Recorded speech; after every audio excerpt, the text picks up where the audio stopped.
Have you heard this one? There was a man who entered a local paper's pun contest. He sent in 10 different puns in the hopes that at least one of his puns would win. Unfortunately, no pun intended.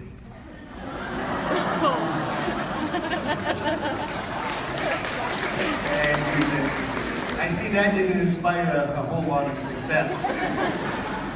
However, I know what will. And what does inspire success is making deposits into the relational bank accounts of others. Teachers, custodians, bus drivers, school support staff, facilities personnel, trustees, and division office staff. Treat them well, be a supportive and positive person in their lives, recognize their greatness, and success will be inspired. Each of us has an account for each person with which we interact. And the balance in each account, represents the amount of goodwill the person has for the other person. Or put differently, it's the extent to which the person will inconvenience him or herself to cooperate with you. Back in the day, when I was teaching junior high English and phys ed at Caledonia Park School, Sean was in our school. Sean was a fun-loving, outspoken, attention-deficit 8th grade boy with dark brown eyes and the most mischievous smile. Neither school nor sitting still were easy for Sean.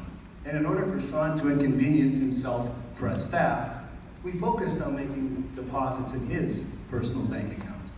We gave him appropriate attention, we shot hoops with him in the gym, we chatted about his hockey games, we gave him second chances, and we loved him even on days when he was very difficult to love.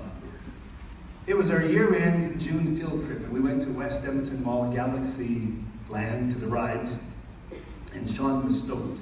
And it was just before 12 o'clock when Sean ran up to me and said, "Mr. Monty, will you come with me in the zipper?" I don't do well on spinning rides, so I thanked him for asking me, and I told him, "Hey Sean, you know, I get sick on rides, so no." Well, Sean's disappointment was obvious, and he said, "Come on, Mr. Monty, I've been good to you and I've been good in your classes all year." Exactly. And then with his mischievous smile, he added, "Trust me, I won't spin it at all." Note to everyone, do not trust a teenage boy when he says, "Trust me." I knew I shouldn't, I knew it was going to go badly, but against my better judgment, I hope that my spidey senses were wrong, and the next thing I knew, I was in the cage, locked with this bar across my midsection, and now sitting beside me was Chucky. Sean's eyes glazed over, his mischievous smile morphed into a malicious grin, and his breathing resembled the Sith Lords when he found out the plans for the Death Star were missing. I turned and Sean, I demanded, "Do not spin this cage." He began to laugh like Count Olaf in Lemony Snicket's A Series of Unfortunate Events, and the ride began. In no time, we were spinning around in the air like Ray Cable caught to the revolving door at teachers' convention.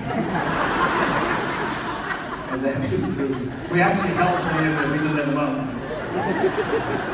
I started hollering, "Sean, stop, stop, stop!" But the more I hollered, the more Sean laughed and the more he spun that cage. Vomit was near, and then it happened. My reptilian brain kicked in, and I went into a stage of fight or flight. And with my eyes shut tightly and fetal against the side of that cage, trustees, maybe turn your hearing aids off now. Oh, wait a minute!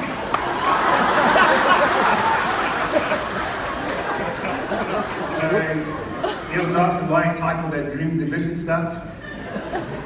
Nothing me. Anyway. I'm huddled against the side of the cage, her eyes are shut, and I began dropping a number of long, drawn-out F-bombs.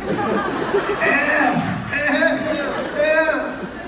When my ride of terror was finally over, I was incapacitated. And like a scene from American Sniper, Sean grabbed my arm, threw it around his shoulder, grabbed on my hand, one arm around my waist, and he helped me off to safety. He plopped me on that green, remember that in West Edmonton Mall there were those little short pillars that the water would jump from one to the next? And there's that green indoor-outdoor carpet. Thank goodness the water wasn't on. He got me there and he plopped me up on top of the spring indoor-outdoor carpet. And then with all the compassion of a mother, he bent down low with his mouth close to my ear. He rested his hand on my forehead. And he said, "Don't worry, Mr. Monty. You'll be okay.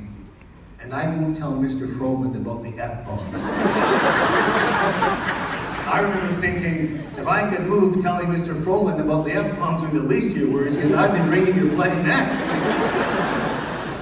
I have no clue what my students did for the next 2 hours.